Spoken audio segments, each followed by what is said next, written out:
जय हिंद साथियों, अगर अभी तक आपने हमारे चैनल सोच से जंग को सब्सक्राइब नहीं किया है तो सब्सक्राइब जरूर करें और बेल आइकन दबाना ना भूलें ताकि हर लेटेस्ट धमाकेदार खबरों की अपडेट आप तक पहुंचाई जा सके।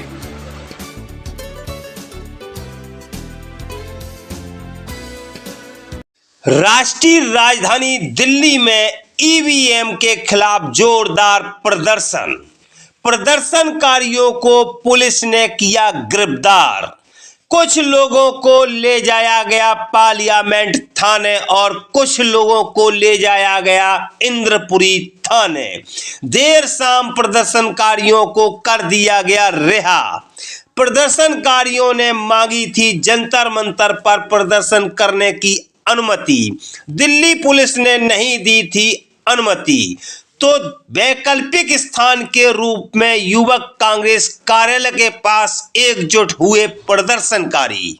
रायसीना रोड दिल्ली में एकजुट हुए प्रदर्शनकारियों को कांग्रेस महासचिव दीपक बाबरिया, पूर्व मंत्री अरविंदर सिंह लवली, पूर्व सांसद डॉक्टर उदित राज, ईवीएम हटाओ मोर्चा के संयोजक पूर्व मंत्री दिल्ली सरकार राजेंद्र पाल गौतम, वरिष्ठ अधिवक्ता महबूब प्राचार्य ने किया संबोधित।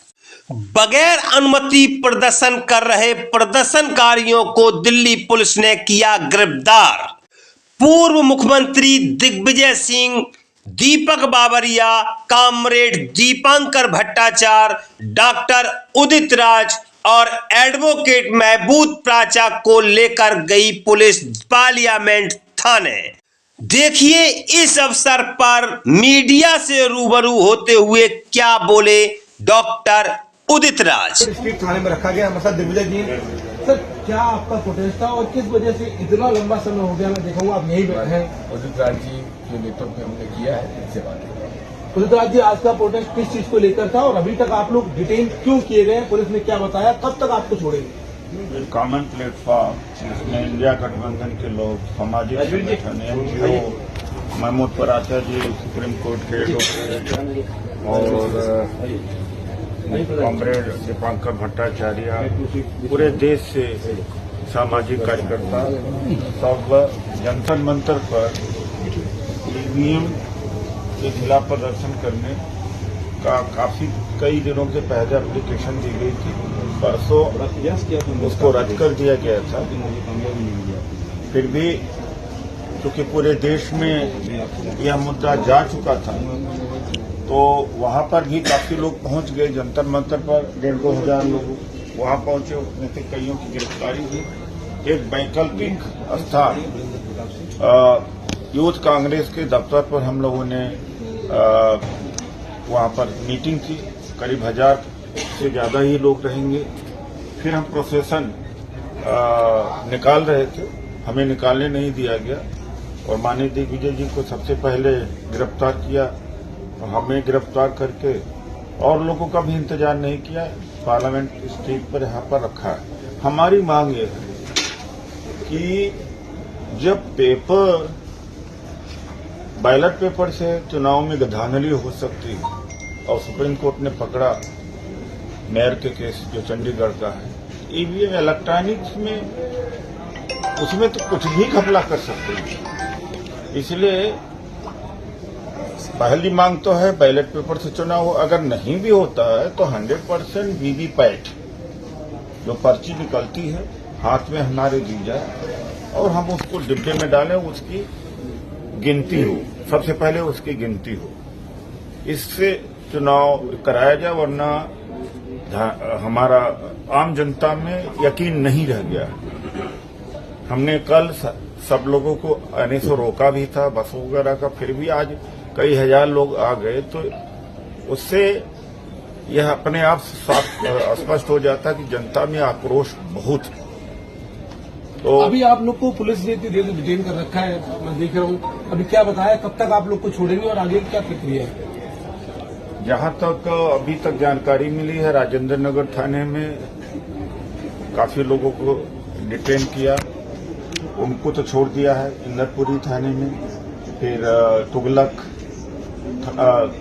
थाने में किया है, यहाँ मंदिर मार्ग पर भी किया है। और जगहों पे भी ले गए हैं, लेकिन डिस्क्लोज नहीं कर रहे हैं। हमने डीसीपी से बातचीत करने में कहा कि हम उनकी लीडरशिप दे रहे हैं, माननीय दिग्विजय लीडरशिप दे रहे हैं। आई शुड बी इन्फॉर्म कि हमारे जो जितने प्रदर्शनकारी हैं वो हैं कहाँ, लेकिन अपने आप जो खबर आई है 5 या 6 जगहों पर जहां ये ले गए और बाकी खबर तक नहीं बता रही, इसमें कौन सा ऐसी बात है।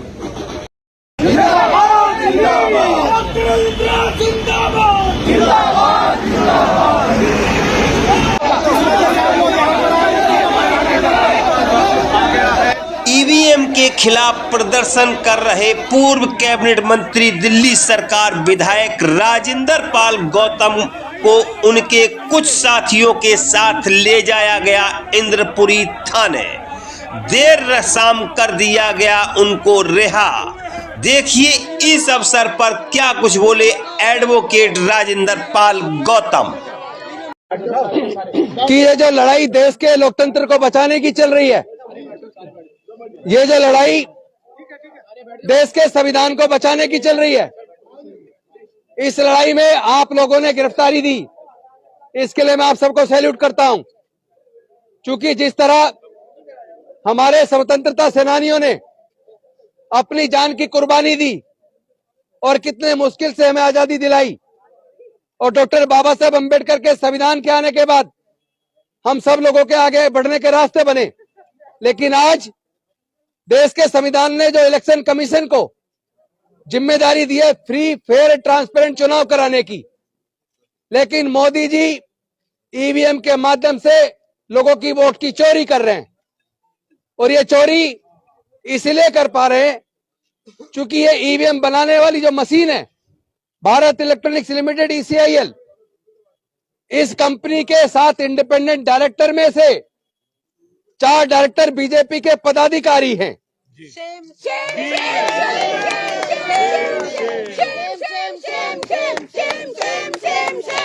दूसरी बात, 4 IIT के प्रोफेसर जो ये सॉफ्टवेयर बनाते हैं ईवीएम के लिए, उस सॉफ्टवेयर के अंदर प्रोग्रामिंग की जाती है, और जो प्रोग्रामिंग की गई है उसका सोर्स कोड ईवीएम बनाने वाली मशीन के पास है, कंपनी के पास है। और वो कंपनी जिसके 4 डायरेक्टर बीजेपी के, बिल्कुल, तो बीजेपी के डायरेक्टर के बनाने वाली कंपनी के द्वारा निष्पक्ष चुनाव होगा, ये भरोसा कभी नहीं किया जा सकता। IIT के प्रोफेसर जो सॉफ्टवेयर बनाते हैं, प्रोग्रामिंग करते हैं, अगर उस प्रोग्रामिंग करते वक्त ये डाल दिया जाए प्रोग्रामिंग में कि हर दूसरी वोट बीजेपी को जाए, तो उसके बाद होगा क्या? चोरी होती कैसे, मैं आपको बता रहा हूं। सॉफ्टवेयर बना दिया, प्रोग्रामिंग कर दी, उसके बाद जब नॉमिनेशन विड्रॉवल की लास्ट डेट खत्म हो जाती है और ये फाइनल हो जाता है कि मैदान में कितने कैंडिडेट बचे हैं, तो फिर एक प्राइवेट इंजीनियर जो आउटसोर्स होता है वो हर चुनाव क्षेत्र में बूथ के ऊपर जाता है, पोलिंग स्टेशन के ऊपर, वो जाके ईवीएम मशीन के अंदर सर्वर के द्वारा वो 2 फाइल डालता है, एक टाइम फाइल और दूसरी कैंडिडेट फाइल। तो जो सॉफ्टवेयर बनाया गया उसमें जो प्रोग्रामिंग की गई, वो प्रोग्रामिंग चूंकि सोर्स कोड उन इंजीनियर्स के पास होता है, उस सोर्स कोड के द्वारा उन्होंने वोट की चोरी सुनिश्चित कर दी होती है डेट, चुनाव की डेट के दिन। और चुनाव के डेट के दिन क्यों करते हैं?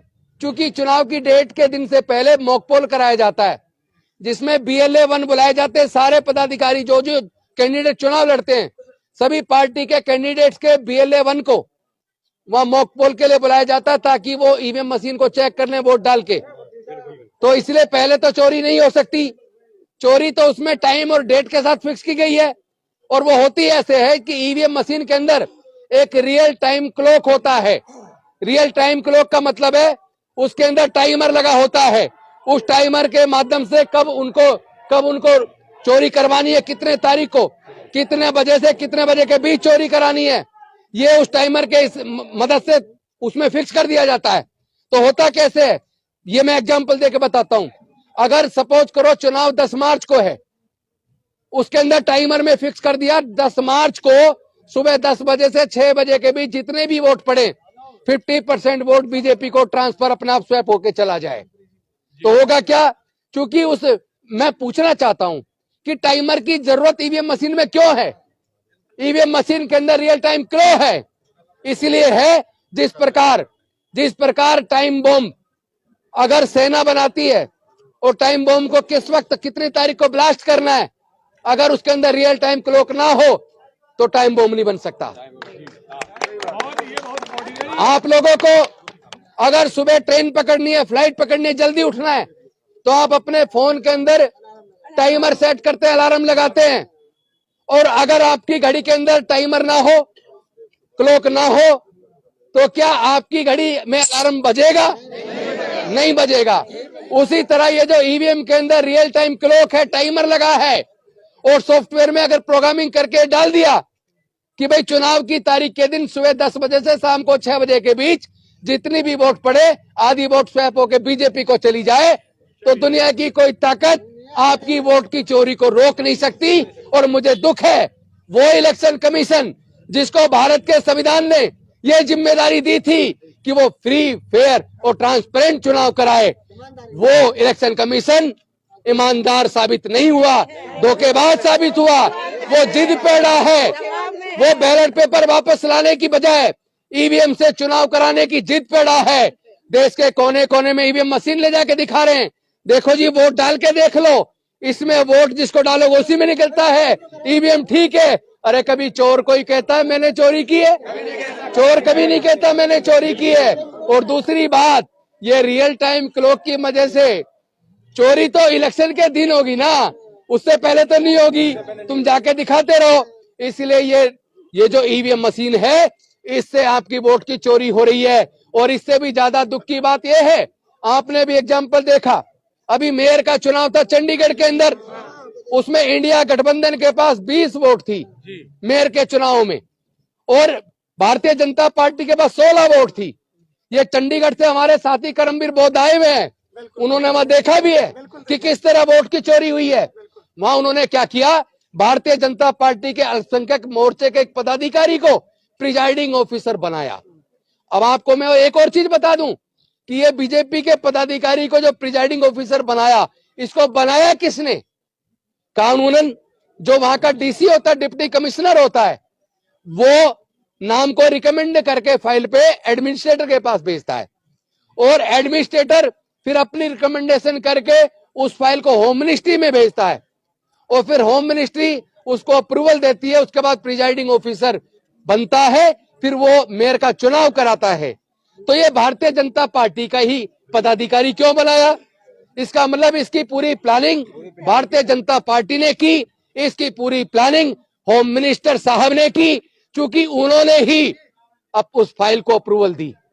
यानी उस प्रिजाइडिंग ऑफिसर अनिल मसीह जिसने 20 में से 8 बैलेट वोटों को इनवैलिड किया, पेन चलाकर डिफेसमेंट करके बैलेट पेपर पे, वो तो भला हो कि ये चुनाव ईवीएम से नहीं था, वरना चोरी नहीं पकड़ी जाती। ये चुनाव बैलेट पेपर से था, और बैलेट पेपर की भी चोरी नहीं पकड़ी जाती अगर ऊपर सीसीटीवी कैमरा ना लगा होता। तो भला हो, धन्यवाद करेंगे माननीय सर्वोच्च न्यायालय का। पिछले 15 दिन के अंदर उन्होंने 2 ऐतिहासिक जजमेंट दिए। पहला जजमेंट उन्होंने दिया इलेक्ट्रल बॉन्ड का, क्योंकि इलेक्ट्रल बॉन्ड एक धोखा था, एक चोरी थी। इलेक्ट्रल बॉन्ड में 90% चंदा केवल भारतीय जनता पार्टी को, और बाकी पूरे देश की पार्टियों को केवल 10%। अरे भाई, ये किस तरह की चोरी कर रहे हैं आप? और इसमें इस बात की भी जांच होनी चाहिए, वो कौन से उद्योगपति हैं जिन्होंने ये 90% चंदा सत्ताधारी पार्टी बीजेपी को दिया, और चंदा देने के बाद उन सारी कंपनियों को जिन्होंने चंदा दिया, उनको कितने सरकारी ठेके मिले? इसकी क्या सीबीआई जांच नहीं करेगी? क्या इसकी ईडी जांच नहीं करेगी? इसकी इनकम टैक्स जांच नहीं करेगी? अरे विपक्षी पार्टियों के ऊपर ईडी लगा रहे हो, सीबीआई लगा रहे हो, इनकम टैक्स लगा रहे हो, विपक्षी पार्टियों के ऊपर इनकम टैक्स लगा रहे हो, उनके तो आप अकाउंट को फ्रीज कर रहे हो। क्या ये सारी जांच एजेंसियां क्या बीजेपी के लिए काम कर रही है? क्या ये मोदी जी के लिए काम कर रही है? क्या ये अमित शाह के लिए काम कर रही है?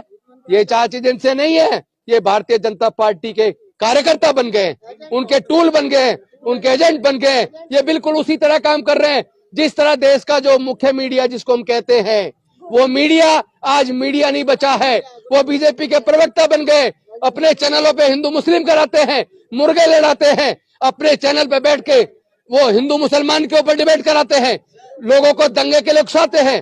तो ये जो मुख्य मीडिया है इसको देखना बंद करो। ये बीजेपी के प्रवक्ता बन गए। उसी तरह देश की जांच एजेंसियां बीजेपी के लिए काम कर रही है, चाहे दबाव में कर रही हो। लगातार विपक्ष को ये लोग खत्म करना चाहते हैं। और जिस तरह उस मेयर के चुनाव में इन्होंने धोखे से चुनाव जीता था, लेकिन भला सुप्रीम कोर्ट का उन्होंने अपना दूसरा जो जजमेंट दिया, ऐतिहासिक जजमेंट, उसमें उसको पूरी तरह इनवैलिड करार दिया और ये पाया कि वास्तव में उन्होंने डिफेसमेंट किया, उन्होंने धोखे से बीजेपी के कैंडिडेट को जिताया। और उसको जेल केवल उसको नहीं होनी चाहिए, केवल अनिल मसीह जेल नहीं जाना चाहिए, जो चंडीगढ़ का जो एडमिनिस्ट्रेटर था वो भी जेल जाना चाहिए, जो डिप्टी कमिश्नर था वो भी जेल जाना चाहिए, और जिस होम मिनिस्टर ने उसको अप्रूवल दी वो होम मिनिस्टर भी जेल जाना चाहिए, उस पर भी मुकदमा दर्ज होना चाहिए। तो साथियों, हमें इस देश के अंदर जो हमारा फंडामेंटल राइट खत्म किए जा रहे हैं, आज के प्रदर्शन को खत्म करने के लिए, चूंकि जंतर मंतर एक ऐसा स्थान है जो डेजिग्नेटेड है, जिसको इसीलिए बनाया कि वहां लोग आके सरकार पर दबाव डालने के लिए धरने प्रदर्शन करें, अपने फंडामेंटल का राइट का इस्तेमाल करें, ताकि वो लोग सरकार से अपनी मांगों को मनवा सके। उस जगह भी जाने से रोका। तो क्या देश के अंदर आज ये अघोषित इमरजेंसी लगा दी गई है? क्या अब हमारे मौलिक अधिकार भी छीन लिए गए हैं? इसके लिए हमें सड़क पे भी लड़ना पड़ेगा, हमें कोर्ट में भी लड़ना पड़ेगा। लेकिन ध्यान रहे, ये जब तक ईवीएम है तब तक आपकी वोट सुरक्षित नहीं है। मानवर कांसीराम साहब ने कहा था, पहले तो समझ लो कि ये वोट का अधिकार इसलिए आसानी से नहीं मिला, आपको पता नहीं होगा। जब संविधान सभा के अंदर इस बात पे चर्चा हो रही थी कि अब अंग्रेज जाने वाले हैं, वोट का अधिकार किसको मिलना चाहिए, तो आपको पता होना चाहिए ज्यादातर संविधान सभा के सदस्य वोट का अधिकार केवल उनको देना चाहते थे जो इनकम टैक्स पे करते हैं, दूसरा उस श्रेणी को देना चाहते थे जो ग्रेजुएट हैं, तीसरा उस श्रेणी को देना चाहते थे जो बड़े बड़े जमींदार हैं। अब सोच के देखो, देश में मनुस्मृति के वजह से देश के 90% लोगों को, दलित, पिछड़े, आदिवासी और महिलाएं, उनको पढ़ने का अधिकार नहीं था, तो वो ग्रेजुएट कैसे बन पाते? उनको व्यापार करने का अधिकार नहीं था, तो वो इनकम टैक्स पे कैसे बन पाते? उनको संपत्ति का अधिकार नहीं था, तो वो जमींदार कैसे बन पाते?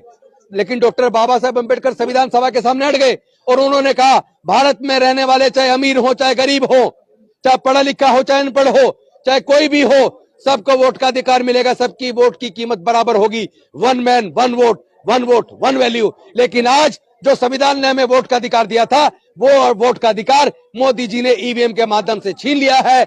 आज पूरा चुनाव धोखा हो गया है। इनके अंदर ये विश्वास कैसे आता है?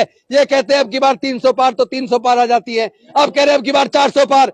अरे ईवीएम से चुनाव होगा तो 400 पार क्या, आप तो 543 में से 543 भी जीत जाओगे। लेकिन देश के लोग, अभी मैं मौका दूंगा इंजीनियर साहब जो विदेश से में बाकायदा सॉफ्टवेयर इंजीनियर विदेश से आए हैं और अब भारत में आके ये लोकतंत्र को बचाने के लिए आए हैं, इन्होंने पूरा डिटेल में बताया है, क्योंकि ये खुद सॉफ्टवेयर इंजीनियर है, किस तरह वोट की चोरी होती है, ये विस्तार से आपको बताएंगे। तो मैं सिर्फ इतना कहना चाहता हूं कि अपने फंडामेंटल राइट को बचाने के लिए, अपने वोट को बचाने के लिए, क्योंकि इसके ऊपर मानवर कांसीराम साहब ने कहा था, जिस तरह अपनी बहन बेटी की इज्जत की सुरक्षा की जाती है, उसी तरह अपनी वोट की इज्जत की सुरक्षा करो, अपनी वोट की सुरक्षा करो। वोट की चोरी होने नहीं देनी है, हमें ईवीएम को हटवाना है, बैलेट पेपर वापस लाना है, चाहे रोज आंदोलन करना पड़े जब तक चुनाव की डेट आए। जब तक ईवीएम हट ना जाए हम लोग रुकेंगे नहीं, झुकेंगे नहीं, बिकेंगे नहीं, डरेंगे नहीं। बैलेट पेपर को जाना होगा, ईवीएम को जाना होगा, बैलेट